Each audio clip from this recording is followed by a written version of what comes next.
प्यारे हिंदुस्तान के बहनों और भाइयों, ये देश हम सबों का है। हमारे जो पूर्वज थे, जब संविधान बनाया गया तो हमें पूरी हक मिली।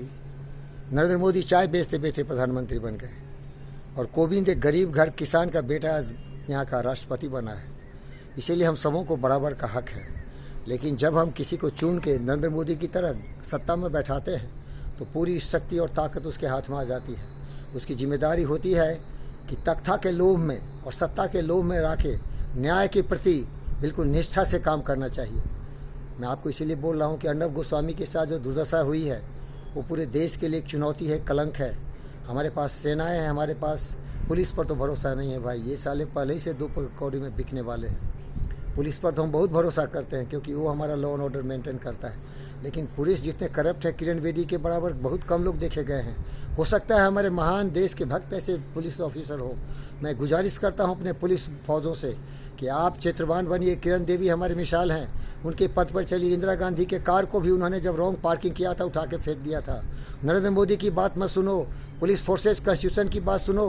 कानून कायदे जो तुम्हारे हक में दिया गया है, जिम्मेदारी है, वो तुम्हारे पास होनी चाहिए। और तुम परमानेंट हो। ये पॉलिटिकल लीडर उद्धव ठाकरे जैसे गुंडे लुच्चे लफंगे आते हैं जाते हैं, लेकिन तुम्हारा परमानेंट पोस्ट है।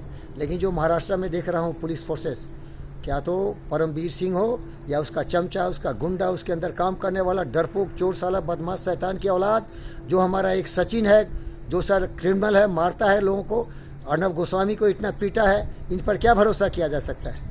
तो जिम्मेदारी आती है जो देश का प्रधान हो नरेंद्र मोदी पर कि नरेंद्र मोदी इस पुलिस फोर्सेस पर भरोसा मत करो और इनको सख्त से सख्त ट्रेनिंग दो और इनके पीछे सीबीआई लगा दो, इनके पीछे लगा दो अपना जासूस। ये साले दो पैसे में बिकने वाले हैं।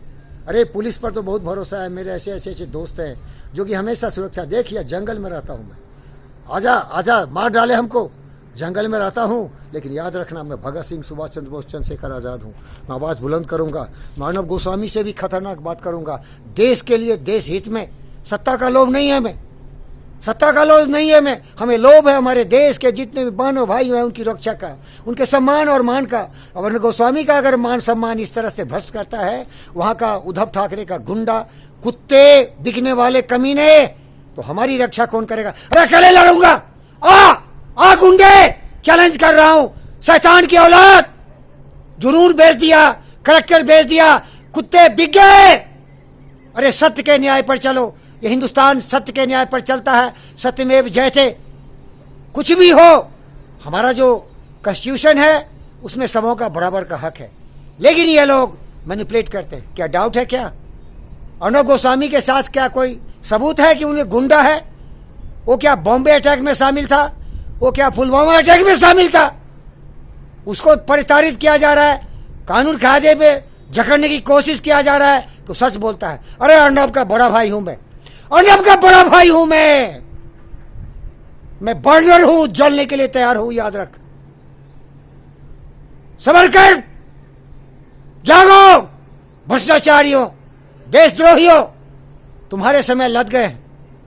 मैं यहां सेना राज लगाऊंगा। मैं बिपिन रावत से मिलकर यहां बिल्कुल सेना। चलो सडीशन में मुझे जेल भेजो, फांसी लगा दो और चौराहे पर लगाओ।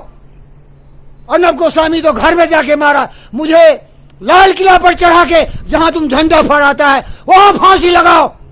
वंदे मातरम, वंदे मातरम, वंदे मातरम। हम मानने के लिए है, देश के लिए। हमारे भाई थे भगत सिंह, चंद्रशेखर आजाद, सुभाष बोस। हम जीने के लिए नहीं है, हम मरने के लिए है, देश के लिए, देश के भाइयों बहनों के लिए। लेकिन ये जो हिजड़े हैं, सत्ता के बड़े बड़े गद्दी पर बैठे हैं, जिनके हाथ में सीडीएस है, जिनके हाथ में पुलिस की सेना है, तमाशा देख रहे हैं। अरे अगर तुम अपने देश की बहनों भाइयों की रक्षा नहीं कर सकते तो ये देश